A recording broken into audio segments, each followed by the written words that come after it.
So ఇప్పుడు తాజా వార్త మొయినాబాద్ ఫామ్ హౌస్ డ్రగ్స్ కేసులో మరో ట్విస్ట్ వెలుగులోకి వచ్చింది. డ్రగ్స్ మాఫియాతో మాజీ ఎమ్మెల్యే రోహిత్ రెడ్డికి లింకులున్నట్లు పోలీసులు అనుమానిస్తున్నారు. ఇక కింగ్ పిన్ అభిషేక్ సింగ్ తో రోహిత్ రెడ్డి డ్రైవర్ శరత్ కు సంబంధాలున్నట్లు గుర్తించారు. అభిషేక్ సింగ్ దగ్గర పెద్ద మొత్తంలో డ్రగ్స్ కొనుగోలు చేసినట్లు దర్యాప్తులో తేలింది. ఇక ప్రస్తుతం అభిషేక్ సింగ్ కోసం పోలీసులు గాలింపు చర్యలు చేపట్టారు. అతడి ఫోన్ నెంబర్ ఆధారంగా లొకేషన్ ను ట్రేస్ చేస్తున్నారు. గతంలోనూ అతడిపై పలు డ్రగ్స్ కేసులు నమోదయ్యాయి. ఫామ్ హౌస్ డ్రగ్స్ కేసులో కూడా అభిషేక్ పాత్ర ఉన్నట్లు పోలీసులు అనుమానిస్తున్నారు. అతన్ని విచారిస్తే డ్రగ్స్ ఎక్కడి నుంచి కొనుగోలు చేశారు, ఎక్కడెక్కడ పార్టీలు నిర్వహించారు, ఎవరికి డ్రగ్స్ సప్లై చేశారు అన్న ప్రశ్నలకు సమాధానం వస్తుందని పోలీసులు భావిస్తున్నారు. రైట్, ఇదే అంశానికి సంబంధించి మరింత సమాచారం మా ప్రతినిధి రత్నకుమార్ అందిస్తారు ఫోన్ లైన్ లో. ఎస్ రత్నకుమార్, మొత్తానికి మనం చూస్తున్నాం ఫామ్ హౌస్ డ్రగ్స్ కేసులో కూడా అభిషేక్ పాత్ర ఉన్నట్లు అనుమానం వ్యక్తం అవుతుంది. దీనికి సంబంధించి పూర్తి డీటెయిల్స్ ఏంటి?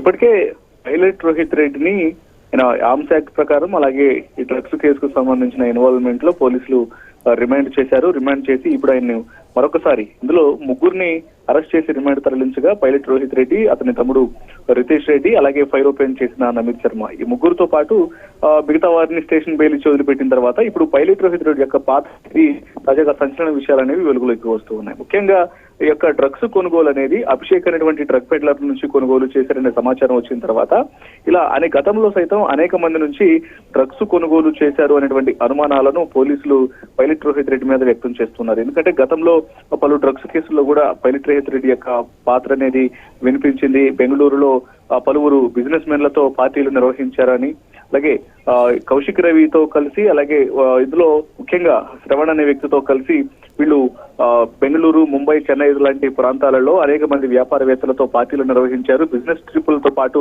పెద్ద ఎత్తున డ్రగ్స్ కొనుగోలు చేసి ఆ పార్టీలకు ఉపయోగించారన్నటువంటి ఆరోపణలు ఉన్నాయి. ఇప్పుడు కస్టడీలోకి తీసుకున్న తర్వాత ఇదే అంశాలపైన రోహిత్ రెడ్డిని విచారించాలనేటువంటి ఉద్దేశాన్ని పోలీసులు వ్యక్తం చేస్తూ ఉన్నారు. ఇక ఇవాళ 3 వారం రోజుల పాటు కస్టడీకి అడిగిన నేపథ్యంలో ఎన్ని రోజులు కోర్టు కస్టడీకి అప్పగిస్తుందనేది ఎదురు చూడాల్సినటువంటి అవసరం ఉంది. Right, thanks for the information.